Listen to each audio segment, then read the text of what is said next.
Assalamualaikum warahmatullahi wabarakatuh. Bismillahirrahmanirrahim.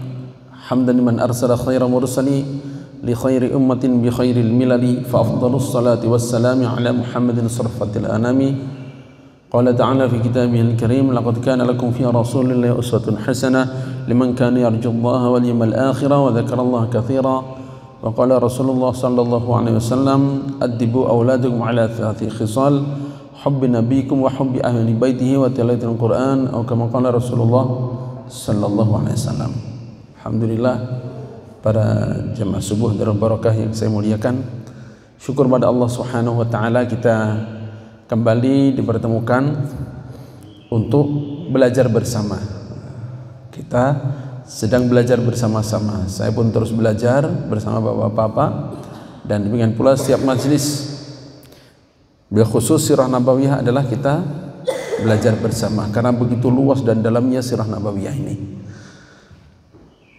Pada pertemuan kita sebelumnya kita sudah sampai pada pengembalian Rasulullah, ya, dikembalikan kepada ibunya, betul? Atau sudah sampai mana? Kayaknya situ, kayaknya perasaan saya.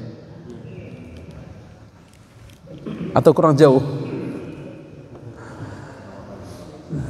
Sampai pada karena terjadi pembedahan, pembersihan, sehingga Halimatus Sa'diyah merasa khawatir, dan akhirnya Sayyidina Muhammad sallallahu alaihi wasallam dikembalikan pada ibunda beliau Sayyidah Aminah. Maka kembalilah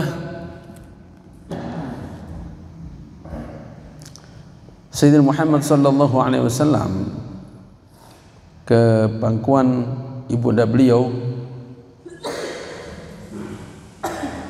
di saat umur 5 tahun. Kemudian setahun kemudian dibawa ibunya ke Madinah. Dibawa ke Madinah untuk silaturahim pada keluarga beliau. Jadi kalau nanti hijrah itu ya bisa dibilang bukan pertama kali beliau ke Madinah. Waktu masih kecil pun sudah pernah dibawa ke Madinah. Karena keluarga ibunda beliau banyak dari Madinah. Yani jazakumullah, yani dari qabilah Bani Adi bin Najjar. Sambil diperkenalkan, ini ponakan kalian, ini ponakan kalian, ini ponakan, diperkenalkan begitu.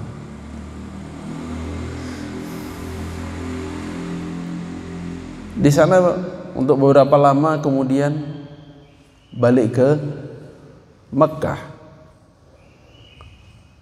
Waktu itu bertiga, Sayyidina Muhammad sallallahu alaihi wasallam, ibunda Aminah, dan Ummu Aiman.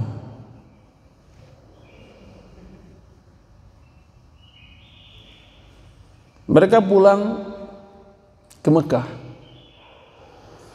Belum sampai di Mekah, baru sampai di tempat bernama Abwa. Tahu-tahu ibunda jatuh sakit,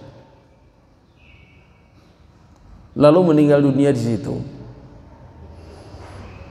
Nah, sampai sekarang ini yang kami pelajari, kemudian juga yang kami dengarkan dari ceramah para ulama dalam masalah tarikh, belum ketemu yang menjelaskan bagaimana proses penguburannya. Betul-betul nggak ngerti gitu. Kenapa saya bahas ini? Karena letak makam beliau ini bukan di tengah perkampungan. Sudah Abwa itu waktu itu memang sepi, ya. Waktu itu memang sepi. Abwanya pun bukan di jalan umum, bukan di pinggir jalan umum atau di perkampungan, bukan. Ini sampai ada beberapa orang termasuk guru kami dari Pakistan, Maulana Tariq Jamil dan barakatuhum, cerita orang-orang yang penasaran pengen ziarah ke makam ibunda Aminah tuh, subhanallah, zaman sekarang aja sulitnya luar biasa. Pernah beliau ziarah ke sana, Masya Allah, perjalanan luar biasa sulitnya, mencari penunjuk jalan gak mudah. Orang sana jelas gak mau. Oh, gak, kamu apa itu? Awas, syirik, khurafat, langsung gitu. Gak usah. Maka beliau pelan-pelan cari, biasanya sama Pakistan mau ini. Akhirnya betul, dapat diantarkan. Ya Allah, tempatnya udah jauh, di tempat parkir jalan kaki jauh lagi. Maka nggak kebayang waktu itu gimana penguburannya. Nggak ada, belum pernah saya dapati menceritakan tuh gimana proses penguburan, riwayat tentang itu. Rasulullah SAW nggak menceritakan, nampaknya Ummu Aiman pun nggak menceritakan bagaimana. Hanya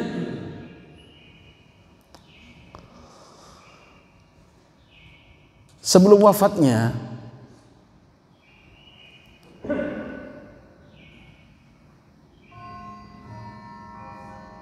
nggak ada di sini. Sebelum wafatnya Ibunda Aminah ini sempat mengucapkan beberapa bait syair yang isinya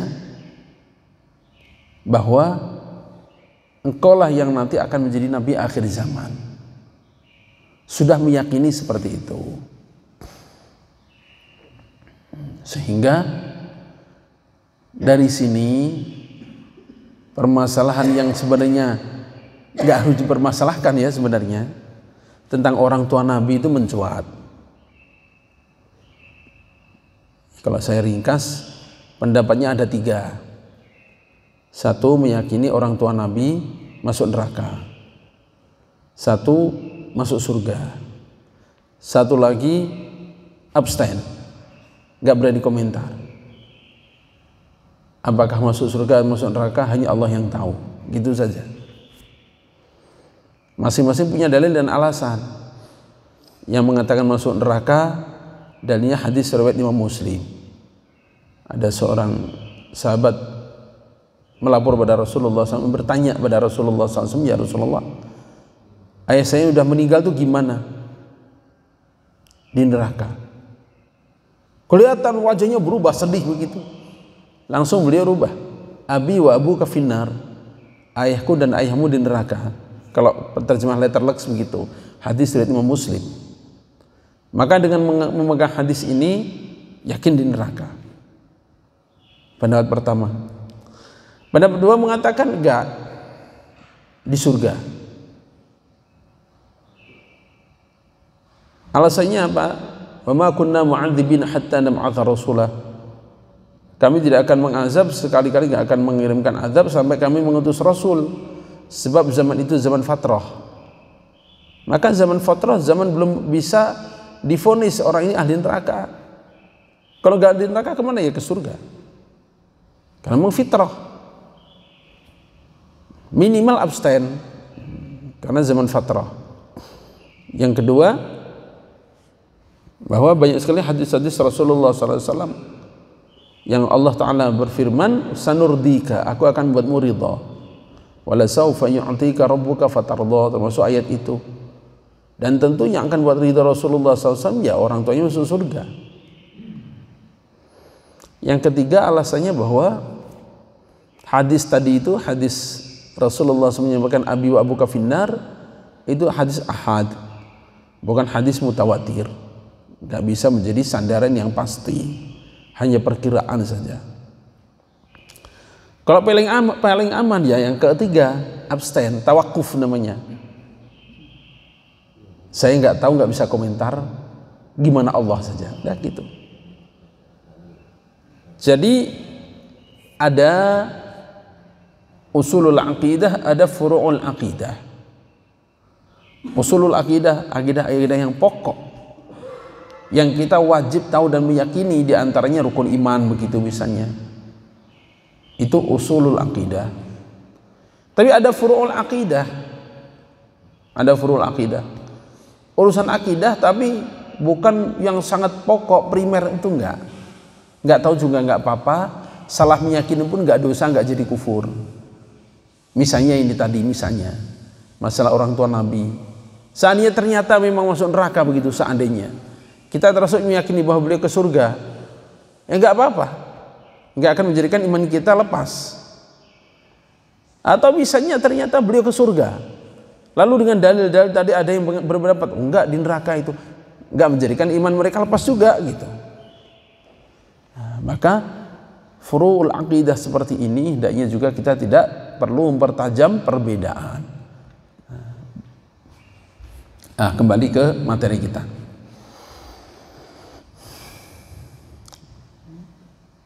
Maka ibundanya tadi akhirnya meninggal dunia, kemudian dikuburkan di situ, dan subhanallah, karena Sayyidina Muhammad sallallahu alaihi wasallam seumur hidup beliau belum pernah melihat namanya orang meninggal dunia, sehingga beliau nggak, ya kalau bahasa manusiawinya, nggak ngerti bahwa ini meninggal gitu. Maka beliau pun menangis, menahan supaya jangan dikubur ya, tapi gimana, akhirnya dimakamkan. Dikuburkan, beliau cegah, beliau usaha halangi, setelah dimakamkan enggak mau pergi juga, tetap meluk itu dengan tangisan meronta-ronta. Dengan bujuk rayu Ummu Aiman akhirnya berhasil dibawa ke Makkahul Mukarramah. Nah, kemudian menjadi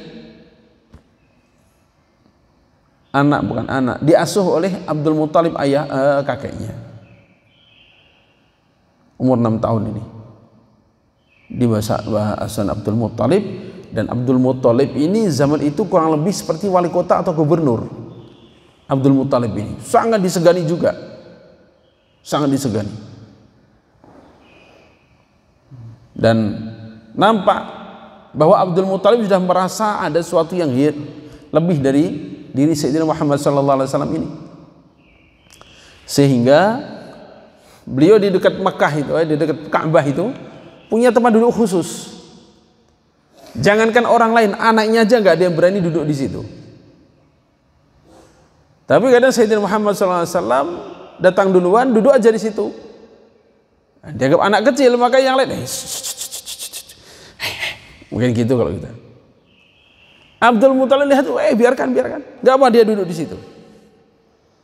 Saya lihat cucu saya yang satu memang beda, dia luar biasa nanti, biarkan dia. Justru dibiarkan oleh Abdul Muthalib. Maka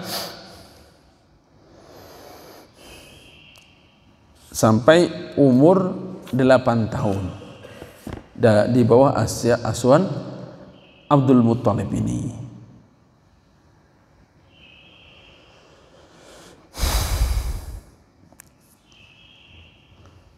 Maka umur 8 tahun Abdul Muthalib pun meninggal. Diasuh siapa? Pamannya Abu Thalib. Nah, sampai di sini kita kembali yang pernah saya sampaikan itu, ini adalah pengaturan Allah Ta'ala, murni pengaturan Allah Ta'ala. Allah ingin tunjukkan bahwa Rasulullah SAW bukan dapat ilmu tentang Islam dari bapaknya. Bapaknya sudah meninggal duluan sebelum lahir. Bukan dapat ilmu tentang Islam dari kakeknya, bersama kakeknya hanya 2 tahun. Bukan pula dapat ilmu dari pamannya, karena ternyata pamannya juga nggak pernah ikrar syahadat di depan beliau. Mau alasan apa? Mau mencari dalil dari mana bahwa Rasulullah SAW dapat ilmu dari orang gitu. Sedangkan tadi nggak ada itu fakta yang bisa dijadikan sandaran bahwa ilmunya beliau sallallahu alaihi wasallam dari orang ini, nggak ada faktanya, itu nggak ada. Punten.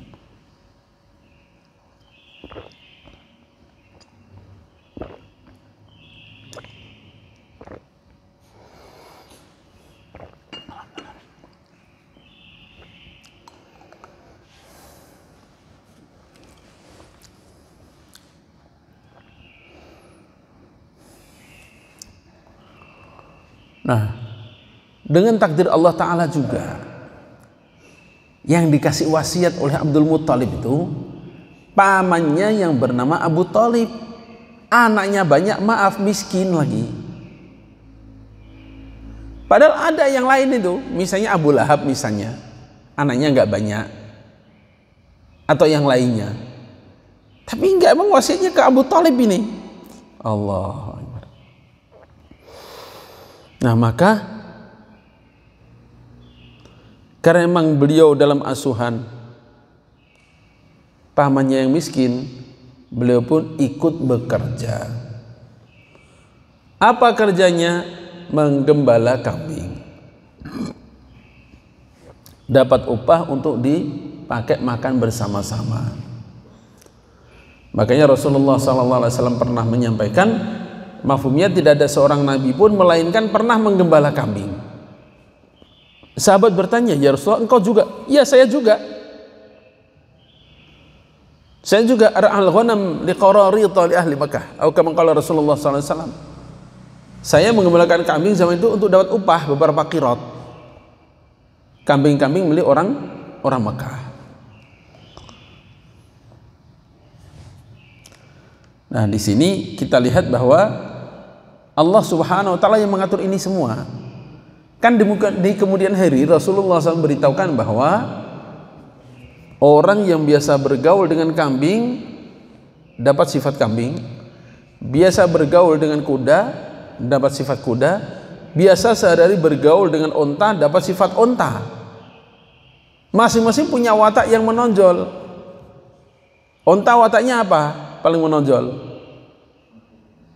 Apa? Ada yang pernah mendengar atau mempelajari? Bukan fisiknya ya, wataknya, punya watak hewan ini. Wataknya onta ini pendendam. Wataknya unta.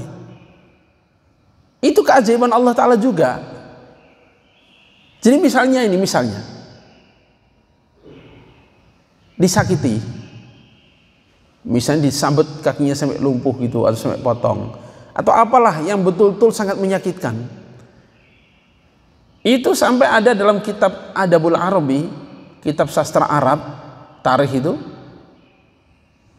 itu dicari orang yang melukai tadi, nggak kena, itu ahli warisnya bisa kena. Diburu itu bisa tahu itu.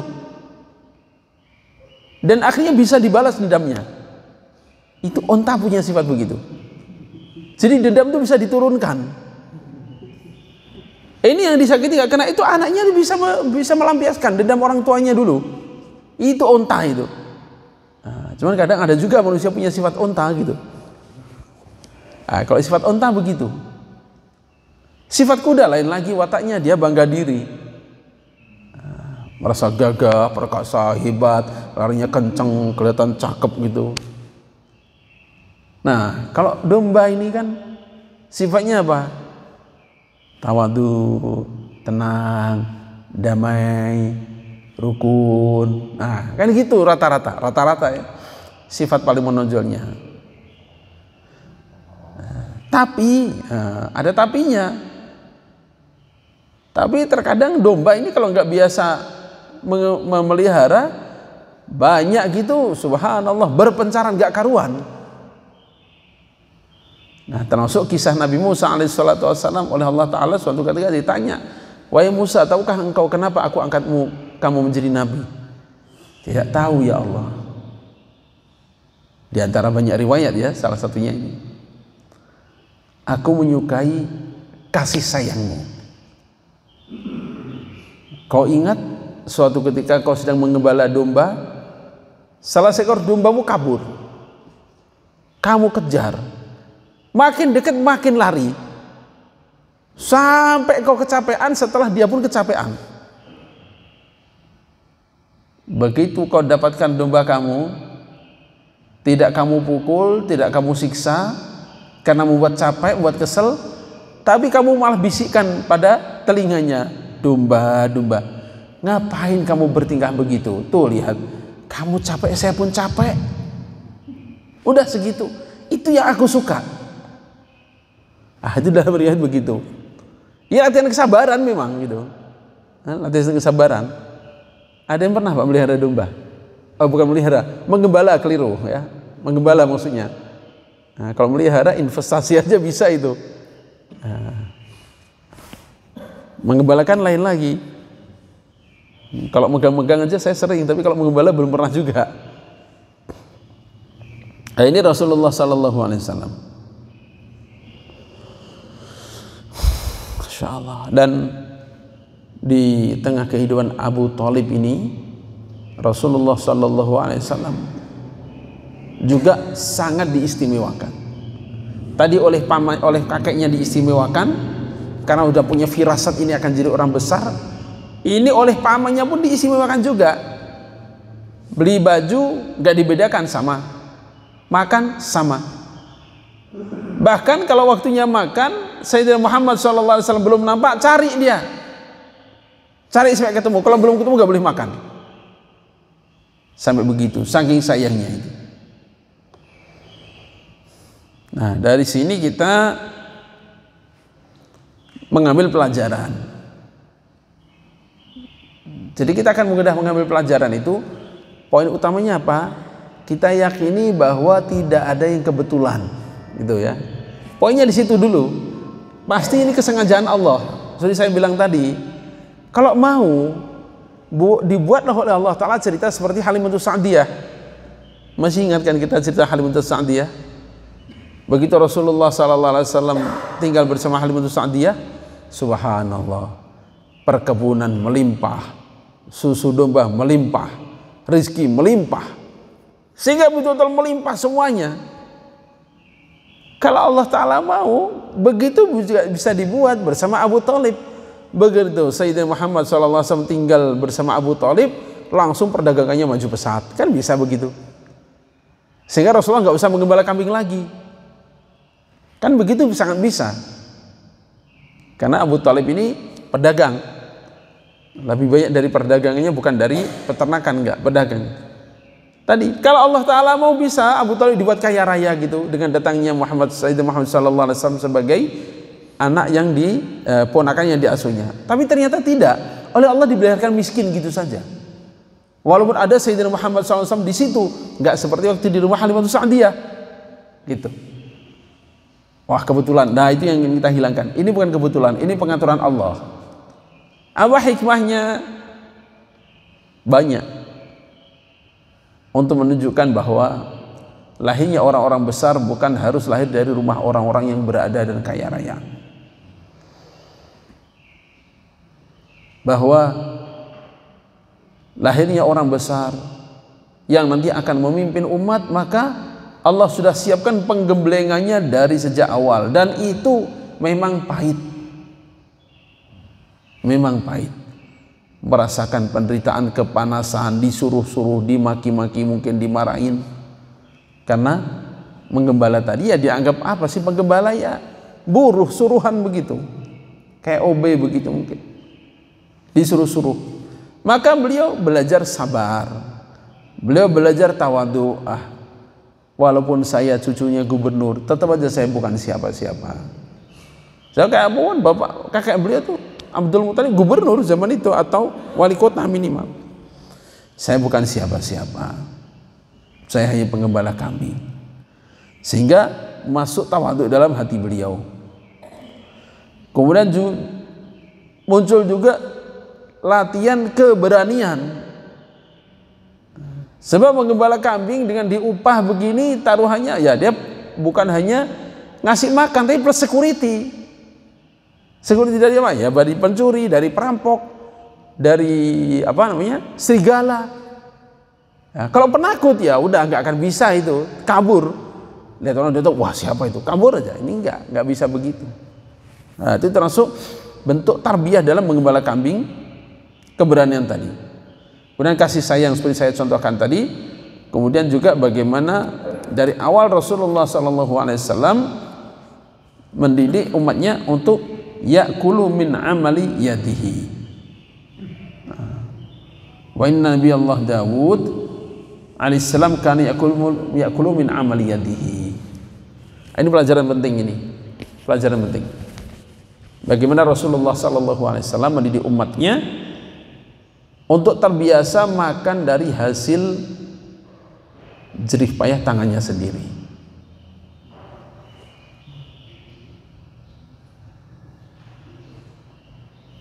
waktu awal mulai, nah, kalau saya pribadi berkali-kali ya, sampai sekarang pun masih tetap punya penghasilan dari perdagangan lah gitu, dari hasil usaha tangan. Kadang muncul ego begitu, manusiawi. Lah ngapain dikerjain, kan banyak santri, suruh aja santri ngerjain misalnya begitu. Tinggal suruh aja santri ngerjain, cuman gini aja santri bisa. Nggak usah kerjain sendiri lah. Nah, maka waktu itu saya tanamkan, Rasulullah SAW aja kerja dengan tangan beliau sendiri. Bahkan Nabi Daud alaihissalam, untuk pengetahuan kita ini, Nabi Daud alaihissalam sudah jadi nabi sebelum jadi raja. Sudah jadi nabi tapi belum jadi raja. Salah satu pekerjaan yang pernah beliau tangani apa? Menjadi tukang tembok.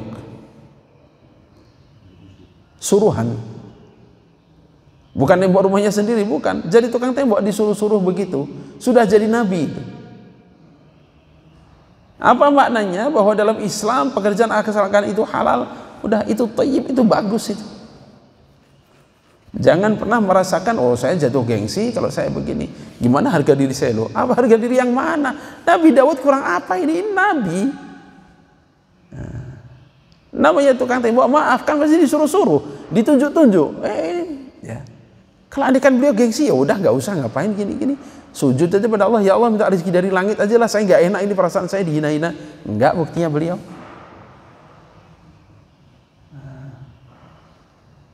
Bahkan dalam kisah bagaimana Nabi Daud tatkala menjadi tukang tembok ini, saya ceritakan sedikit karena mengandung pelajaran ini. Enggak termasuk surah Nabawiyah, tapi ini mengandung pelajaran soalnya. Waktu beliau sedang kerja jadi tukang tembok begitu, beliau istirahat. Buka bekal yang dikasih oleh tuannya. 2 keping roti. Datang 2 orang sahabat Nabi Daud alaihissalam. Maaf itu, nggak ditawarin makan. Dimakan sendiri sampai habis. Sampai temannya heran. Setelah habis baru Nabi Daud bertanya, saya tahu isi hati kalian pasti heran. Kok bisa-bisanya saya makan sendiri nggak saya tawarin? Ya kan? Iya. Pahami ya. Posisi saya sekarang ini sebagai pekerja bapak itu. Maka tenaga saya, waktu saya sudah saya transaksikan untuk dia. Termasuk makanan yang dia kirim ini supaya saya kuat kerja. Untuk kepentingan dia memang, tapi karena memang saya pekerja dia, ya itu hak dia. Maka saya kerja waktu saya sekarang, tenaga sekarang untuk dia yang gaji saya, termasuk makanan ini. Maka kalau ini saya berikan pada kalian, kalian gak kenyang dan saya khawatir berkhianat pada dia. Sampai seperti itu. Nah, kalau ini saya berikan pada kalian, tentunya saya nggak kenyang, khawatir saya jadi lemah, akhirnya saya mengkhianati kepercayaan dia yang ngasih makan supaya saya kuat kerja. Makanya maaf saya nggak bisa kasih, saya makan sendiri karena memang ini suplemen loh bahasa kita itu, pengisi daya untuk supaya saya kerja seperti yang dia inginkan. Maaf saya nggak bisa kasih. Sampai seperti itu pemahamannya. Nah kan jadi ibadah akhirnya. Bentuknya kerja dunia nampaknya, tapi cara men-settingnya tepat jadi ibadah. Ah itu kisah Nabi Daud alaihissalam. Kembali ke Rasulullah SAW tadi, bahwa di antara hikmahnya bagaimana Rasulullah SAW beliau mencontohkan bekerja mendapatkan penghasilan dari tangannya sendiri.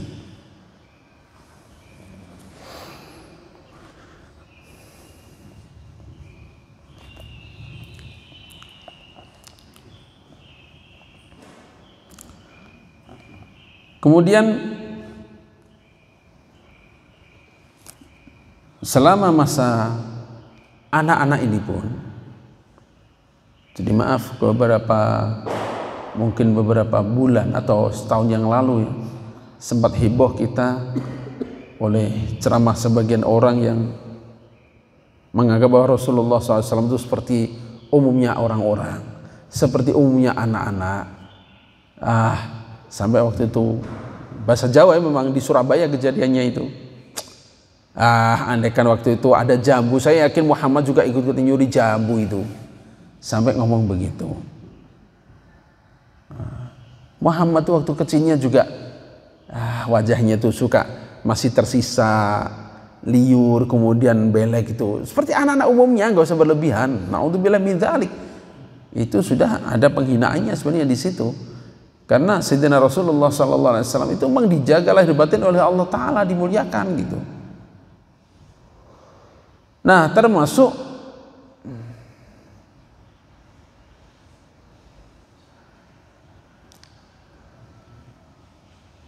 firman Allah, wajadaka dhallan fahada, itu nggak mungkin diterjemahkan bahwa Rasulullah pernah sesat lalu diberi hidayah, nggak pernah.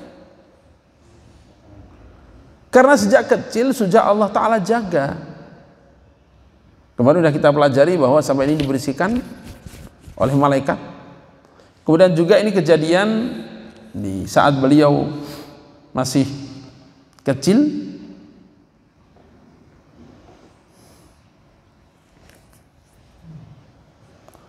Bahwa Rasulullah SAW sampaikan, saya nggak pernah dari kecil makan daging sembelihan untuk kurban berhala, nggak pernah. Zaman itu kan biasa seperti yang dulu pernah kita bahas juga, bahwa orang korban itu atas nama Lata, atas nama Uzza, begitu, Hubal, Manat dan sebagainya. Saya nggak pernah makan itu seumur hidup. Dan juga saya nggak pernah ikut acara-acara mereka, kecuali 2 kali, itu pun Allah Ta'ala jaga saya. Nah, Rasulullah langsung ceritakan begitu.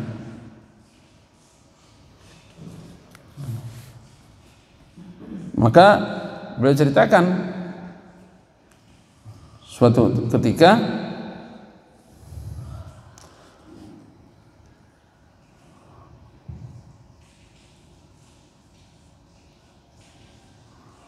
saya bilang pada teman saya, tolong ya untuk malam ini saya titip domba saya. Saya mau gembala itu kan di luar kota. Saya titip domba saya akan ikut ada acara itu rame-rame di situ. Kalau biasa kita ada pesta di situ. Oh iya, tenang. Saya jaga aja, silakan. Gabung dengan mereka rame-rame lah, kamu kan jarang. Maka Rasulullah menceritakan, saya pun pergi. Kemudian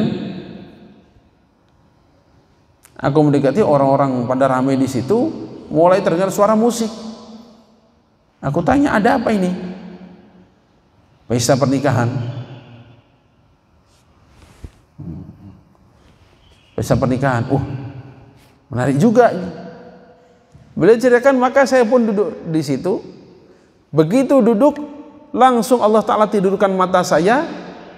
Tertidur lelap, nggak dengar apapun, nggak mengikut acara apapun, bangun-bangun sudah panas keesokan harinya. Ini malam ini, namanya acara pesta kan kebanyakan semalam suntuk begitu, bersenang-senang nggak karuan begitu. Begitu saya tiba di situ, Allah dudukkan saya, tidurkan dan bangun-bangun tatkala kena sengatan panas matahari, sendirian, sudah sepi, nggak ada siapa-siapa. Itu kejadiannya. Maka penasaran saya. Besok harinya saya penasaran, berangkat lagi. Kejadian lagi terulang begitu. Itu 2 kali saya mau ikut acara pesta orang jahiliyah, Allah Ta'ala jaga saya. Itu kata Rasulullah SAW. Bahkan pernah ada yang mengajak begitu untuk mendekati berhala, nampak langsung satu sosok besar itu menghalangi beliau dari pendekat. Kalau saya nyembah, dekat aja dihalangi oleh sosok besar, ya mungkin malaikat begitu.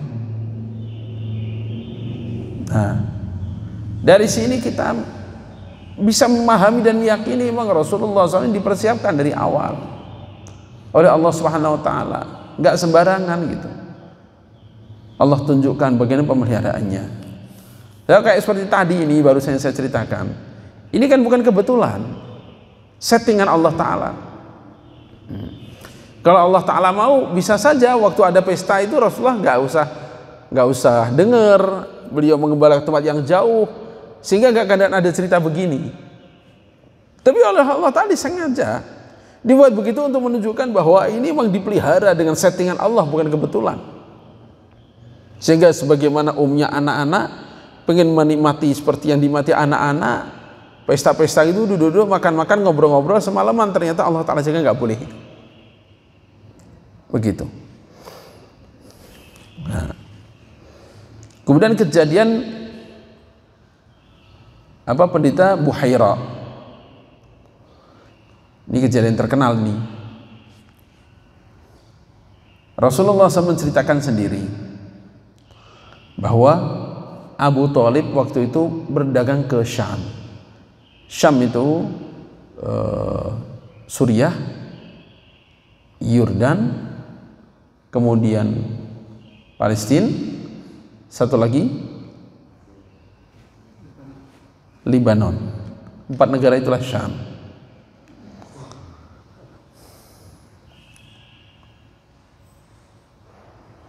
Waktu itu saya berangkat ke Syam bersama paman saya Abu Thalib untuk berdagang. Nah, ini karena menyinggung Syam ini saya singgung sedikit aja ya, Nah, supaya kita juga punya panduan bahwa memang nanti menjelang akhir zaman puncak kerusuhan itu ada di Syam. Nah, tapi kalau ada yang beritahukan tahun sekian, nggak usah didengar. Kenapa? Karena Rasulullah SAW sendiri waktu di zaman malaikat Jibril kapan juga nggak pernah menyebut waktu. Yang disebutkan hanya tandanya. Tapi saya beritahukan tanda paling mudah ya untuk dilihat. Itu apa? Akan terjadi peperangan beruntun selama 6 tahun yang dimulai dari Khurasan. Nah, itu dalam hadis-hadis begitu. Akan terjadi peperangan selama 6 tahun non-stop itu. Kalau kata-kata dalam riwayatnya itu bukan 6 tahun, 72 bulan. Kan 6 tahun juga sama aja. 72 bulan peperangan nggak berhenti terus sampai ke Syam itu nanti. Ke Syam ujungnya di Turki. Baru dari situ ada cerita Dajjal, Imam Mahdi dan sebagainya, itu tahun-tahun itu. Nah, makanya beberapa waktu yang lalu ada yang memperkirakan tahun sekian ini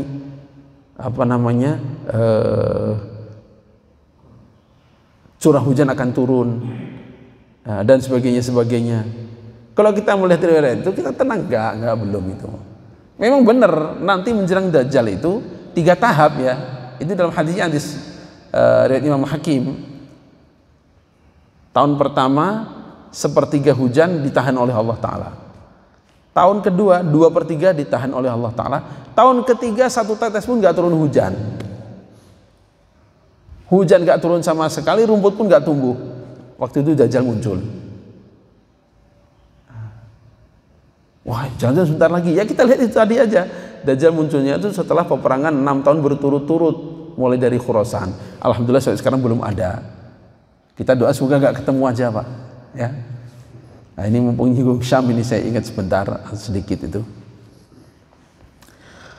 Nah, maka Rasulullah SAW berangkat bersama Abu Thalib ke Syam. Kemudian sampai di suatu tempat mereka istirahat di tempat itu, diikat-ikat unta mereka. Maka termasuk Rasulullah SAW ya istirahat di situ. Nah, pendeta Buhaira ini zaman dulu namanya pendeta itu betul-betul hidupnya untuk Allah, untuk akhirat aja. Bahkan ada pendeta itu mereka cukup bangga kalau saya berpuluh-puluh tahun gak keluar dari tempat ibadahnya. Satu kebanggaan itu. Dedikasi dirinya untuk ibadah tuh full. Itu mereka banggakan dan itu terjadi di zaman-zaman itu. Termasuk Buhaira ini gitu. Dia ini gak pernah keluar. Gak keluar dari rumah. Nah, tahu-tahu begitu mereka ikat, lalu mereka duduk-duduk istirahat. Pendeta Buhaira ini keluar dari tempat ibadahnya. Terus berjalan.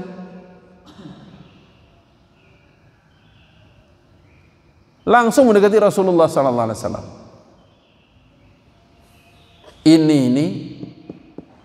pimpinan alam semesta nanti ini. Ini akan menjadi Rasul dari Rabbul Alamin. Orang-orang tua Quraisy langsung kaget. Kamu taunya dari mana? Kan baru ketemu sekarang. Kamu taunya dari mana? Kalian nggak sadar. Tadi begitu kalian datang, saya amati dari jauh. Begitu kalian mendekat ke sini, itu pohon, batu, semuanya bersujud, memberi hormat. Hanya kamu gak sadar. Sedangkan pohon dan batu ini memberi hormat, sujud begitu, tidak mungkin pada yang lain kecuali pada seorang nabi. Maka di rumpun kalian pasti ada nabi. Nah, dan saya sudah punya kitabnya bahwa nanti itu nabi akhir zaman begini. Dan ini anaknya. Gitu.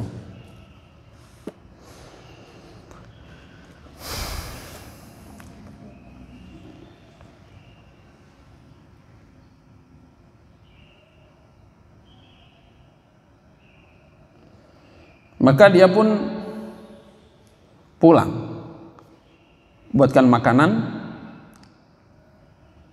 kemudian beliau undang semuanya untuk makan. Nah, orang-orang Quraisy itu bukan terus berubah pandangan, tetap aja Rasulullah SAW sebagaimana sebelumnya disuruh-suruh ngembala unta, ngembala kambing begitu. Kamu maaf, anak orang bapaknya sudah meninggal, yatim, pamannya miskin lagi gitu. Maka kata Buhara, ayo panggil semuanya. Itu termasuk Muhammad tadi, panggil makan. Disusul, kemudian datang mendekat. Subhanallah. Begitu melangkah itu bagi orang yang memperhatikan nampak dinaungi oleh awan, gak kepanasan.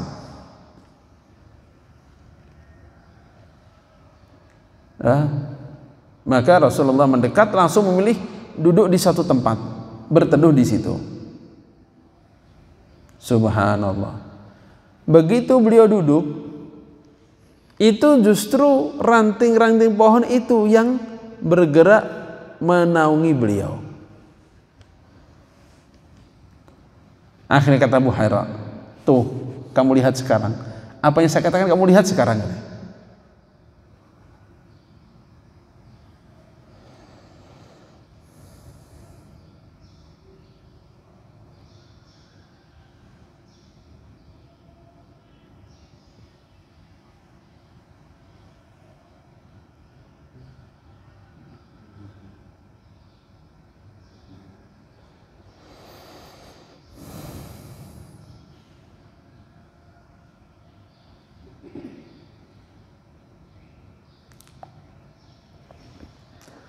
Maka setelah selesai makan dan sebagainya itu, Pendeta Buhaira usul,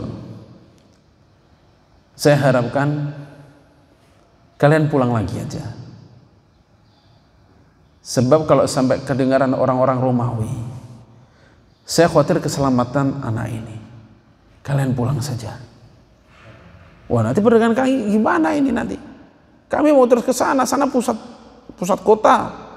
Kita bisa dapat lebih banyak laba dan berbagai pertimbangan itu. Subhanallah, dialog belum selesai, bibir belum kering dari ucapan itu, datang 7 orang dari Romawi. Pendeta tanya, heran dong, kalian ada apa datang ke sini? Kami ini diutus oleh raja kami, sebab dengan perhitungan ahli-ahli kami bahwa Nabi akhir zaman udah keluar dari Mekah ini. Dan diperkirakan saat-saat ini ada di sekitar sini. Makanya semua jalan ke Romawi kami blok. Itu. Untuk apa? Untuk nangkep dan dibunuh gitu. Ditangkap dan dibunuh.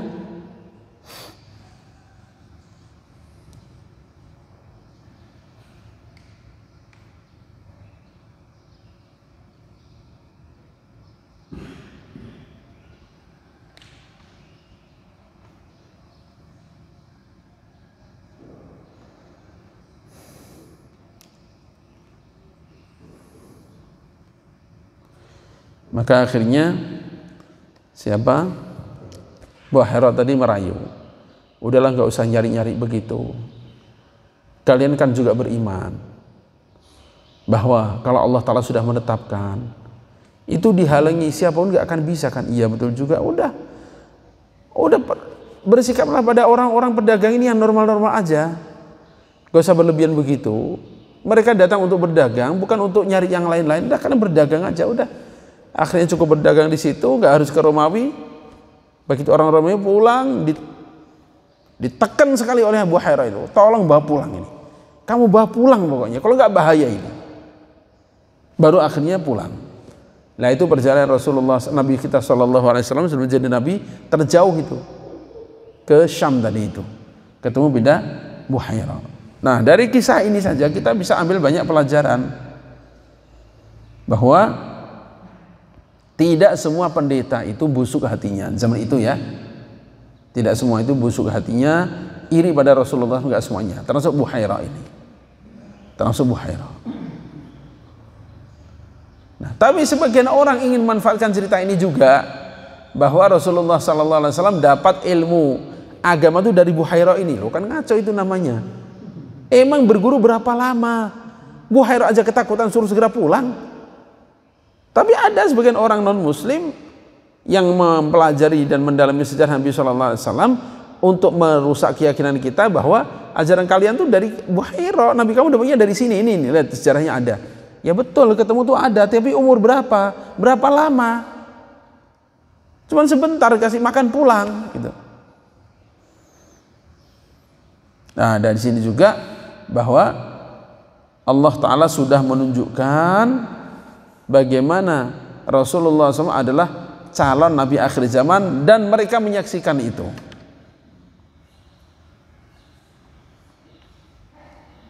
Apa yang bisa kita ambil pelajaran? Bahwa ilmu belum tentu bisa mengendalikan manusia. Ilmu belum tentu bisa mengendalikan manusia. Contohnya ya orang-orang kafir Quraisy itu. Ini kan mereka banyak di antara mereka yang ketemu zaman Rasulullah SAW diangkat jadi Rasul benar kan ketemu. Mestinya kalau mereka yakin, udah ingat, oh iya ini benar ini.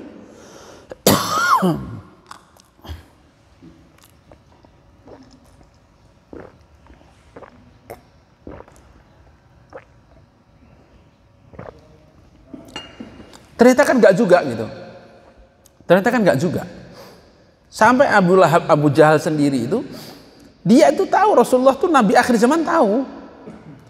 Tapi karena ego enggak mau ikut. Dan itu banyak. Ubay bin Khalaf, Umayyah bin Khalaf, Akhnas bin Suraik, dan banyak lagi. Yang mereka kalau dialog dari hati ke hati itu tahu ini Nabi ini. Tapi karena dengki, iri, kecemburuan bukan dari keluarganya atau bukan dia sendiri, nggak mau ikut.